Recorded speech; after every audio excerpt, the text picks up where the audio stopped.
Hello everyone, कैसे हो आप सभी। आई होप कि आप बहुत ही बढ़िया होंगे। दोस्तों, आज के इस वीडियो में हम बात करने वाले हैं ओटालजिया। तो ओटालजिया क्या होता है, इसके बारे में आज हम कंप्लीट डिटेल से जानेंगे। इसका introduction, definition, types and etiology, pathophysiology and diagnostic evolution है। इन सभी को आज के इस वीडियो में हम कंप्लीट डिटेल से देखने वाले हैं। तो दोस्तों, यदि आपने अभी तक हमारे चैनल को सब्सक्राइब नहीं किया है तो चैनल को सब्सक्राइब करें, बेल आइकन को प्रेस करें एंड वीडियो को ज़्यादा से ज़्यादा दोस्तों के लिए शेयर करें। तो चलिए दोस्तों, स्टार्ट करते हैं आज के इस वीडियो को। तो सबसे पहले हम देखते हैं ओटालजिया का इंट्रोडक्शन। तो ओटालजिया का जो इंट्रोडक्शन है उसमें क्या है कि otalgia is a medical term for ear एक्ने और पेन इन द ईयर। ये ईयर पेन है जिसको ओटालजिया हम कहते हैं। It may arise from the ear itself और from nearby structure such as the throat, teeth और जॉ। इसके बाद में अब हम देखते हैं इसके डेफिनेशन के बारे में। तो डेफिनेशन क्या है, तो इसकी डेफिनेशन है कि otalgia is defined as a pain और डिस्कम्फर्ट फेल्ट इन और अराउंड द ईयर। ये क्या है, तो ये पेन है किसका, ईयर का। इसी को हम क्या बोलते हैं, ओटालजिया है वो बोलते हैं। तो ओटालजिया में क्या होता है मेनली, तो इसमें जो ईयर में पेन होता है जिससे डिस्कम्फर्ट होता है अराउंड द ईयर के अराउंड। इसके बाद में अब हम देखते हैं इसके टाइप्स के बारे में। तो जो ओटालजिया है वो दो टाइप्स का होता है, primary otalgia and secondary otalgia. जो प्राइमरी ओटालजिया होता है उसमें क्या होता है, तो pain originate from the ear itself. इसमें जो ईयर की डिजीज़ है या ईयर में जो भी फॉरेन पार्टिकल्स हैं कुछ भी है उसकी वजह से जो पेन होता है वो प्राइमरी ओटालजिया कहलाता है। इसमें आते हैं जैसे ओटाइटिस मीडिया, ओटाइटिस एक्सटर्ना। तो ये दोनों अलग डिजीज़ हैं। ओटाइटिस मीडिया के बारे में हमने कंप्लीट डिटेल से देखा है, आप वीडियो को जाकर देख सकते हैं।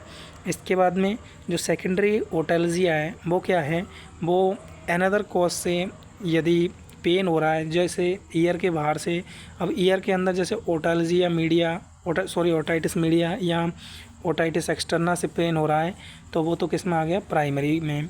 एंड सेकेंडरी में कौन से आएंगे, जैसे कि कोई अदर कॉज से पेन हो रहा है, जैसे near by structure but is not year. मतलब कि इसमें जो ईयर है वो इसमें इन्वॉल्व है, वो नहीं होता है। एंड जो अदर कॉज हैं उनकी वजह से जब ईयर में पेन होता है तो उसे ही हम क्या बोलते हैं, सेकेंडरी ओटालजिया बोलते हैं। अब इसका एग्जांपल फॉर जैसे कि dental problem and tonsillitis and TMJ disorder. तो इनमें क्या हो रहा है, ये अदर कंडीशन है। अब इनकी वजह से जब ईयर में पेन होता है तो ये ही क्या है, सेकेंडरी ओटालजिया है। इसके बाद में हम देखेंगे इसकी ईटियोलॉजी को। तो ईटियोलॉजी और रिस्क फैक्टर में क्या है, तो ईयर इन्फेक्शन। अब ईयर में इन्फेक्शन किससे हो रहा है, तो ओटाइटिस मीडिया या ओटाइटिस एक्सटर्ना से ये हो रहा है। ईयर इंजरी और फॉर्गन बॉडी, ईयर इंजरी हो रही है या फॉर्गन बॉडी हो रही है, जैसे एक्सेसिव ईयर वैक्स हो गया। And then dental problem. अब डेंटल प्रॉब्लम में कौन कौन सी आ गई, जैसे dental caries and tooth infection हो गया, दांतों का इन्फेक्शन हो गया। एंड देन इसके बाद में नेक्स्ट है वो क्या है, तो नेक्स्ट है वो है थ्रोट इन्फेक्शन। थ्रोट इन्फेक्शन में क्या हो गया, टॉन्सिलाइटिस हो गया, फेरेंजाइटिस हो गया। तो इनकी वजह से जब ईयर में पेन होता है तो ये इसके रिस्पेक्टर हैं। And TMJ disorder and sinus infection हो गया। एंड देन ट्रॉमा और प्रेशर चेंजेस, जैसे flying, diving and cold and respiratory infection. Cold और रेस्पिरेटरी इन्फेक्शन से भी क्या हो सकता है, ईयर पेन है वो हो सकता है। एंड पुअर ईयर हाइजीन से भी ईयर पेन है वो हो सकता है। एंड नेक्स्ट है, अब हम देखते हैं इसकी पैथोफिजियोलॉजी को। तो इसकी पैथोफिजियोलॉजी है वो क्या है, सबसे पहले ड्यू टू इटियोलॉजिकल फैक्टर लिखते हैं हम पैथोफिजियोलॉजी में। एंड देन उसके बाद में नेक्स्ट है वो है ईयर इन्फ्लामेशन एंड इन्फेक्शन। अब ईयर में प्राइमरी या सेकेंडरी इन्फेक्शन या इन्फ्लामेशन हुआ, उसके बाद में क्या हुआ, टिश्यू इरिटेट हुए, और टिश्यू इरिटेट हुए तो क्या हुआ, रिलीज ऑफ इन्फ्लामेटरी मीडिएटर्स। जो इन्फ्लामेटरी मीडिएटर्स रिलीज हुए तो उनसे क्या हुआ, स्टिमुलेट ऑफ पेन रिसेप्टर। तो इसने क्या किया, जो मीडिएटर्स रिलीज हुए तो उन्होंने क्या किया, स्टिमुलेट किया किसको, पेन के जो रिसेप्टर थे उनको। और जब पेन के रिसेप्टर को स्टिमुलेट किया तो क्या हुआ, nerve impulses through sensory nerve and pain perceived in the ear, जिससे हमें पेन है वो परसीव हुआ यानी फील है वो हुआ। इसके बाद में अब हम देखते हैं इसके क्लिनिकल मैनिफेस्टेशन के बारे में। तो क्लिनिकल मैनिफेस्टेशन में क्या है, तो क्लिनिकल मैनिफेस्टेशन में पहला हो सकता है वो है ear pain, ear fullness and pressure, hearing difficulty हो सकता है, एंड ईयर डिस्चार्ज हो सकता है, एंड फीवर हो सकता है, एंड टिनाइटिस हो सकता है, डिजीनेस हो सकता है, एंड इरिटेबिलिटी हो सकता है। तो ये क्या है दोस्तों इसके क्लिनिकल मैनिफेस्टेशन। अब हम देखते हैं इसके डायग्नोस्टिक एवेलुएशन। अब डायग्नोस्टिक एवेलुएशन में क्या कर सकते हैं हम, तो डायग्नोस्टिक एवेलुएशन में हम history taking and year examination, otoscopy कर सकते हैं, एंड टर्निंग फोर्क टेस्ट कर सकते हैं जिसमें राइन एंड बेवर है। इसके बाद में नेक्स्ट है वो है ऑडियोमेट्री। ऑडियोमेट्री क्या है, तो ये हेयरिंग असेसमेंट है। एंड देन नेक्स्ट है वो है टिम्पेनोमेट्री। टिम्पेनोमेट्री क्या है, तो ये मिडिल ईयर फंक्शन को चेक करते हैं इससे। एंड सीटी स्कैन कर सकते हैं, एंड एमआरआई है वो कर सकते हैं।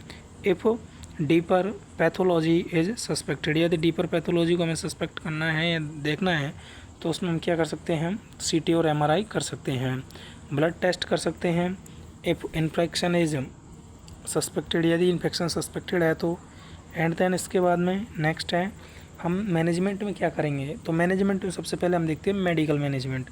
तो मेडिकल मैनेजमेंट में हम क्या करेंगे, पेशेंट को एनाल्जेसिक देंगे जैसे पैरासीटामोल, आइबुप्रोफेन, एंटीबायोटिक देंगे जो कि क्या करेंगे अगर बैक्टीरियल इन्फेक्शन प्रेजेंट है तो, एंड ईयर ड्रॉप देंगे जिसमें एंटीबायोटिक और एनाल्जेसिक ड्रॉप आर प्रिस्क्रिप्टेड। इसके बाद में एंटीहिस्टामिन्स एंड डिकंजस्टेंट है वो दे सकते हैं अगर एलर्जी और कंजेशन प्रेजेंट है तो।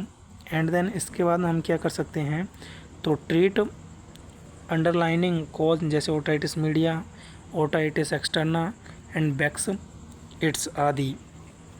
Warm compression for pain relief, तो वार्म कंप्रेशन क्यों करेंगे, पेन को रिलीफ करने के लिए। और हम देखते हैं इसके सर्जिकल मैनेजमेंट में। तो सर्जिकल मैनेजमेंट में क्या है, तो सर्जिकल मैनेजमेंट में है इसके वो है myringotomy, drainage of middle ear and fluid pus. And next है वो है टिम्पेनोस्टोमी, ट्यूब इंसर्शन। इसमें क्या होता है for recurrent middle ear effusion या इन्फेक्शन में। टिम्पेनोप्लास्टी, तो टिम्पेनोप्लास्टी में क्या किया जाता है, repair of perforated tympanic membrane. जो परफोरेटेड टिम्पेनिक मेम्ब्रेन होती है उसको क्या किया जाता है, रिपेयर है वो किया जाता है। इसके बाद में नेक्स्ट है वो है मास्टोइडेक्टोमी। तो इसमें क्या करते हैं फॉर सीवियर मास्टोइड इन्फेक्शन में हम ये करते हैं। इसके बाद में है नेक्स्ट वो है रिमूवल ऑफ फॉर्गन बॉडी या impacted wax if it is the cause of pain. यदि ईयर वैक्स के कारण पेन हो रहा है तो उसको हम रिमूव कर देंगे। इसके बाद में हम देखते हैं मैनेजमेंट। तो नर्सिंग मैनेजमेंट में क्या कर सकते हैं, assess pain, ear discharge and hearing, keep the ear clean and dry. And then administer prescripted analgesic and antibiotic. हम पेशेंट को एनाल्जेसिक और एंटीबायोटिक है वो दे सकते हैं जो कि प्रिस्क्रिप्टेड है। एंड अप्लाई वार्म कंप्रेशन उसको अप्लाई कर सकते हैं। Do not insert cotton buds और ऑब्जेक्ट इनटू द ईयर। हम कोई भी ऐसा कॉटन या कॉटन का जो ऑब्जेक्ट है उसको ईयर में इंसर्ट है वो नहीं करेंगे। Monitor temperature and vital sign and temperature है वो मॉनिटर करेंगे। एंड नेक्स्ट है एजुकेट करेंगे पेशेंट को कंप्लीट प्रिस्क्रिप्टिव ट्रीटमेंट से। And refer if severe pain, discharge और हियरिंग लॉस परसिस्ट। इसके बाद नेक्स्ट है वो है नर्सिंग डायग्नोसिस। तो नर्सिंग डायग्नोसिस क्या है, acute pain related to ear infection और इन्फ्लामेशन। एंड सेकंड क्या है, impaired hearing related to ear pathology. And third है वो है risk for infection related to ear infection. And fourth है वो है disturbed sleep pattern related to ear pain. Ear में पेन होगा तो स्लीप का पैटर्न है वो डिस्टर्ब होगा।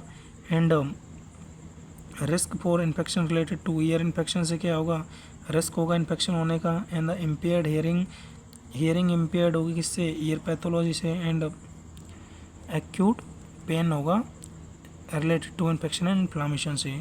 इसके बाद में नेक्स्ट है वो है deficient knowledge regarding year care and treatment.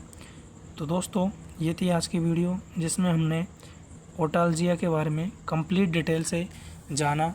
तो दोस्तों आपको वीडियो कैसी लगी ये कमेंट बॉक्स में ज़रूर बताएं एंड वीडियो को अपने दोस्तों के लिए ज़रूर शेयर करें। थैंक यू दोस्तों, मिलते हैं नेक्स्ट वीडियो में। तब तक के लिए बने रहिए हमारे इस यूट्यूब प्लेटफॉर्म पे। धन्यवाद।